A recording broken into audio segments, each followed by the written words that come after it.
بڑے جس وقت بندہ کسی کے پاس جاتا ہے وہ سلام کہتا ہے، ایک دوسرے کو سلام کہتا ہے، یہ حضور علیہ السلام کی سنت ہے، سلام کہنا سنت ہے اور اس کا جواب دینا ضروری ہے، واجب ہے، فرض کے مقام پر ہے۔ تو حضور علیہ السلام اللہ تعالیٰ کی بارگاہ میں گئے، جب آقا علیہ السلام حضور علیہ السلام اللہ کی بارگاہ میں گئے، اللہ تعالیٰ تو سلامتی والا ہے، ہمیشہ سے ہے، ہمیشہ ہے، ہمیشہ رہے گا، لیکن حضور علیہ السلام نے کس انداز سے سلام کیا ہوگا؟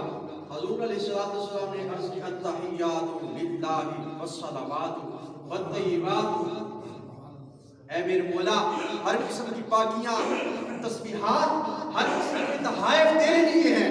تو حضور علیہ السلام کو سلام کا جواب دیا اللہ تعالیٰ نے، السلام علیکہ ایھا النبی، اے میرے نبی تجھ پر سلام ہو، اے میرے نبی، بولیے اے میرے نبی، بولو تو صحیح، سبحان اللہ، ماشاءاللہ، جی رات سبحان اللہ کہنا چاہیے، سبحان اللہ جی السلام یکتی، پاک ہے وہ ذات کہ جس نے اپنے خاص بندے کو رات کے تھوڑے سے مقام میں، تھوڑے سے حصے میں دنیا کی سب سے بڑی سیر کروائی۔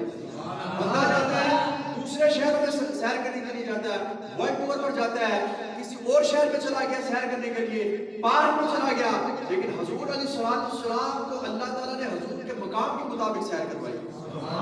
انبیاء کی امام ہے، ان کی شان کے مطابق اللہ تعالیٰ نے سیر کروائی۔ حضور علیہ السلام کو مسجد سے مسجد تک سیر کروائی۔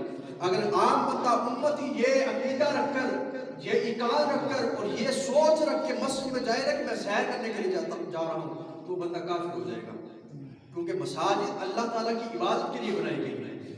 لیکن حضور علیہ السلام کا یہ خاصہ ہے کہ اللہ تعالیٰ نے حضور علیہ السلام کو سیر کروائی تو مسجد سے مسجد تک، اور وہ رات کے تھوڑے سے حصے میں 6 مہینوں کا سفر تھا، جو سا فاصلہ ہے وہ طے کر لیا، 6 مہینے جانے کے، 6 مہینے آنے کے، پھر اس کے بعد پہلا آسمان آیا، 500 سال کی مسافت، پھر 500 سال کی مٹائی اس کی، پہلے آسمان کی، پھر دوسرا آسمان آیا، تیسرا آسمان آیا، حتیٰ کہ 7واں آسمان حضور علیہ السلام کے نالین پاک کے نیچے رہ گئے، سدرۃ المنتہا کا مقام آیا، جبریل علیہ السلام ہاتھ جوڑ کر اور ہاتھ باندھ کر کھڑے ہو گئے، یا رسول اللہ ایک بار برابر بھی آگے بڑھا جل کر ریزہ ریزہ ہو جاؤں گا، سرما بن جاؤں گا، خاک بن جاؤں گا۔ یہاں پر ایک مزے والی بات، جبرائیل علیہ السلام نور ہے یا بشر ہے؟ بولیے نور ہے یا بشر ہے؟ اللہ تعالیٰ نور ہے بشر ہے؟ نور ہے، اور اس مقام سے آگے سدرۃ المنتہا کے آگے نور ہے یا بشریت ہے؟ نورانیت ہے۔ حضرت جبرائیل علیہ السلام اس سے آگے نہیں گئے، نور ہو کر نور کے ساتھ نہیں مل سکے، نور ہو کر نور کے ساتھ نہیں مل سکے، یہ خاصہ حضور علیہ السلام کی ذات کا ہے۔ تو پھر پتہ چلا، معلوم کرنا ہوا کہ حضور علیہ السلام نور ہے یا کچھ اور ہے۔ صحابہ کرام رضی اللہ تعالی عنہم، آپ کو حضور علیہ السلام نے فرمایا صحابہ بتاؤ میں کون ہوں؟ صحابہ نے عرض کی یا رسول اللہ آپ اللہ کے رسول ہیں۔ حضور علیہ السلام نے فرمایا اے صحابہ میری حقیقت کو میرے رب اور میرے سوا کوئی نہیں جان سکتا۔ اعلیٰ حضرت نے اس بات کو، اس مسئلے کو حل کیا۔ آپ فرماتے ہیں کہ تو ہے اے نور تیرا سارا گھرانہ نور کا، تو ہے اے نور تیرا سارا گھرانہ نور کا۔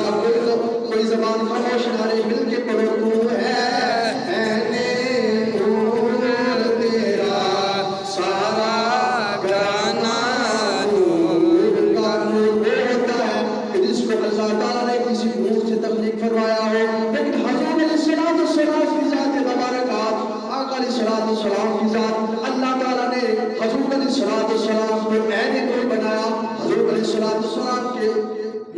اللہ تعالیٰ نے اپنے نور سے تھوڑا سا حصہ الگ کیا، اس نور سے حضور علیہ السلام کی ذات مبارکات کو بنایا، پھر اس نور کے ماتھے پر جو پسینہ آیا، اس پسینے کے طفیل اور اس پسینے کی نسبت سے اللہ تعالیٰ نے حضور علیہ السلام کے اس پسینے کی وجہ سے، اس پسینے کے نور سے، نور کے پسینے کے نور سے اللہ تعالیٰ نے ساری کائنات کو بنایا.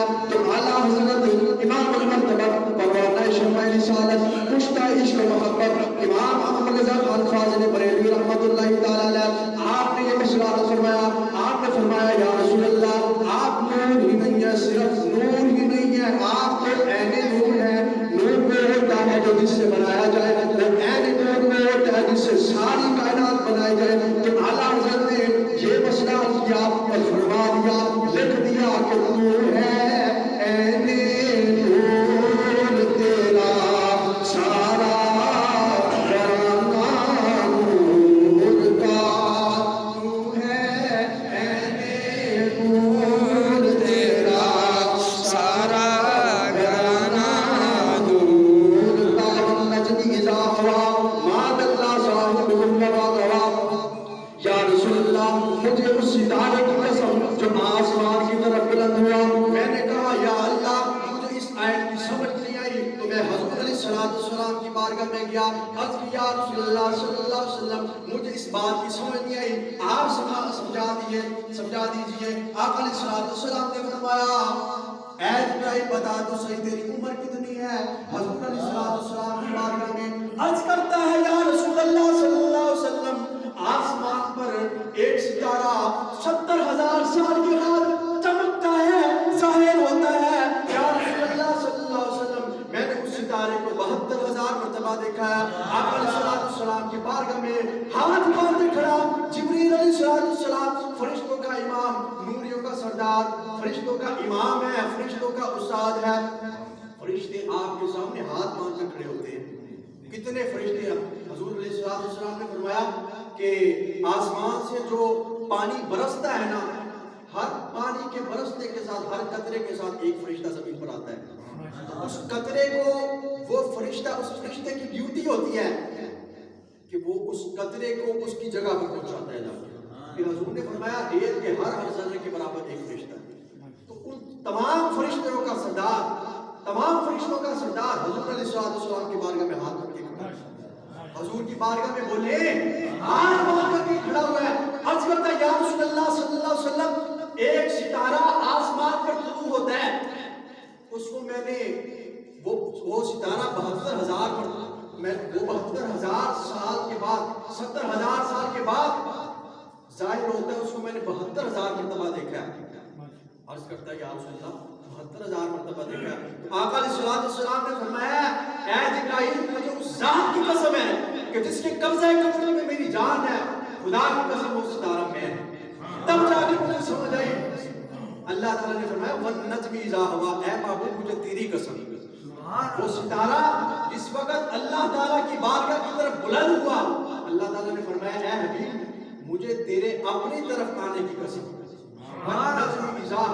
تو میں نے بیان کیا آپ کے سامنے کہ اللہ تعالیٰ نے رات کے تھوڑے سے حصے میں حضور علیہ السلام کو اتنی بڑی سیر کروائی. 6 اور 6 12 ایک سال کی مسافت جانے اور آنے کی بیت المقدس کی طرف، بیت اللہ سے ہے. اور اس کے بعد 500 سال کی مسافت پہلے آسمان کی طرف، پھر 500 سال کی مسافت کی مٹائی پہلے آسمان کی، پھر اسی طرح 7 آسمان، سدرۃ المنتہا، اس کے بعد لا مکان جہاں پر کوئی مکان نہیں.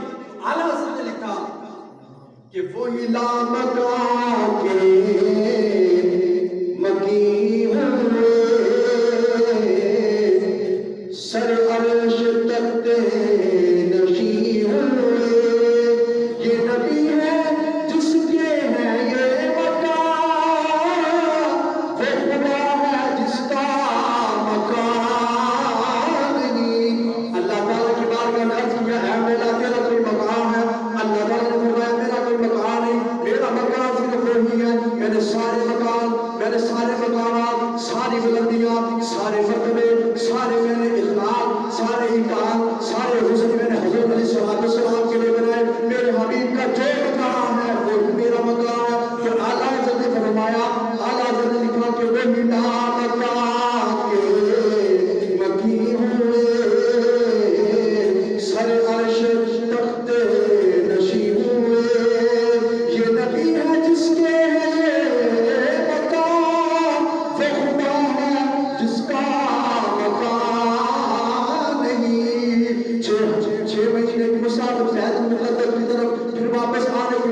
6 مہینے کی، پھر پہلا آسمان، دوسرا آسمان، تیسرا آسمان، 7 آسمان نیچے رہ گئے، پھر سدرۃ المنتہا کا مقام آیا، پھر لا مقام آیا۔ ہزاروں سال کی مسافت ہے، ہزاروں نہیں بلکہ میں تو کہوں گا کہ کروڑوں سال کی مسافت ہے۔ آقا علیہ السلام کا یہ معجزہ ہے۔ اللہ تعالیٰ نے فرمایا سبحان الذی اسریٰ بعبدہ لیلا من المسجد الحرام الی المسجد الاقصی۔ اے حبیب پاک ہے وہ ذات جس نے اپنے خاص بندے کو رات کے تھوڑے سے حصے میں سیر کروائی مسجد اقصی سے مسجد حرام سے مسجد اقصی کی طرف۔ تو اللہ تعالیٰ نے فرمایا اے حبیب میں نے تجھے اتنے ہزار سالوں کی سیر کروائی، لیکن تجھے میں نے گمراہ نہ ہونے دیا، بھٹکنے نہ دیا۔ ماں اللہ صاحب کو تمہارا صاحب بھٹکا نہیں، ادھر ادھر نہیں گیا، صراط مستقیم پر رہا، سیدھے راستے پر رہا، کیونکہ حضور علیہ السلام کو پتا تھا کہ میں کہاں سے آیا ہوں اور کدھر واپس جا رہا ہوں۔ کیونکہ اللہ تعالیٰ نے اپنے نور سے جو بنایا، راستہ جانتے تھے۔ لوگ کہتے ہیں آقا علیہ السلام کو تو کچھ پتا ہی نہیں، حضور راستہ جانتے تھے، ان کو پتا تھا میں کہاں سے آیا ہوں کدھر جا رہا ہوں۔ تو اللہ تعالیٰ نے فرمایا بشر حکم نہیں ہے، تمہارے بشر نہیں ہے، صاحب حکم ہے، تمہارے سردار ہیں، تمہارے آقا ہیں۔ ماں اللہ صاحب حکم، تمہارے سردار کو میں نے بھٹکنے نہیں دیا، تمہارا سردار بھٹکا نہیں، نبی ہے، نبیوں کا امام ہے، بھٹکا نہیں ہے، دوسروں کو سیدھے راستے پر لانے والا خود نہیں بھٹک سکتا۔ جو تمام انبیاء کا سردار ہو وہ خود نہیں بھٹک سکتا۔ کانا لولا لنگڑا بھٹک سکتا ہے، قادیانی بھٹک سکتا ہے، مرزائی بھٹک سکتا ہے، لیکن جو انبیاء کا امام ہو، امام الانبیاء ہو، ختم نبوت کا تاج اپنے سر پر رکھ کر آیا ہو، جس کے نالین پاک سدرۃ المنتہا اپنا تاج سمجھتے ہو، جس کے نالین پاک کو سدرۃ المنتہا اپنا تاج سمجھتے ہو، وہ شخصیت کبھی بھٹک نہیں سکتی۔ حضور علیہ السلام کی زندگی ہمارے لیے اسوہ حسنہ ہے۔ اللہ تعالیٰ آخری بات کر کے اجازت کہ اللہ تعالیٰ سے ہم کلام ہوئے، نماز ملی، التحیات للہ والصلوات والطیبات والسلام علیک ایھا النبی ورحمۃ اللہ وبرکاتہ۔ اس کے بعد حضور علیہ السلام نے رب کی بارگاہ میں عرض کی مولا صرف یہ سلام میرے لیے ہی نہیں ہے، میں اپنی امت کو نہیں بھولوں گا اس میں، السلام علینا وعلی عباد اللہ الصالحین۔ تو میں نے پچھلے جمعے اور اس سے پچھلے جمعے میں عرض کیا تھا دوستوں سے کہ اللہ اور اللہ کے رسول کا یہ کلام کرنا آپس میں، حضور علیہ السلام نے اللہ سے کلام کیا، اللہ نے اپنے حبیب سے کلام کیا، تو وہ ہمارے لیے نماز بن گئی۔ رب کا اور رب کے حبیب کا کلام کرنا ہماری نماز ہے۔ تو ہم خوش نصیب ہیں کہ ہم نماز تب پڑھتے ہیں جب اس میں ہم اللہ اور اللہ کے رسول کے ساتھ کلام کرتے ہیں، اس کے اندر ہم اللہ اور اللہ کے رسول کے ساتھ کلام کر رہے ہوتے ہیں۔ اسی لیے عجز اور عاجزی کرتے ہوئے اللہ کی بارگاہ میں کھڑے ہوتے ہیں۔ گویا صرف ہم اللہ کی بارگاہ میں ہی نہیں کھڑے ہوتے بلکہ حضور علیہ السلام کی بارگاہ میں کھڑے ہوتے ہیں، کہ حضور بھی اس کلام کو سن رہے ہوتے ہیں، کیونکہ قرآن خود فرماتا ہے قُلِ اعْمَلُوا فَسَيَرَى اللَّهُ عَمَلَكُمْ وَرَسُولُهُ، کہ اے لوگو کام کیا کرو، افعال کیا کرو، عمل کیا کرو، کیونکہ تمہارا عمل اللہ اور اللہ کا رسول دیکھتا ہے، قرآن کہتا ہے۔ حضور علیہ السلام ہمیں دیکھ رہے ہوتے ہیں، ہمارے پاس موجود ہوتے ہیں۔ اللہ تعالیٰ سے دعا ہے اللہ تعالیٰ ہم سب کو حضور علیہ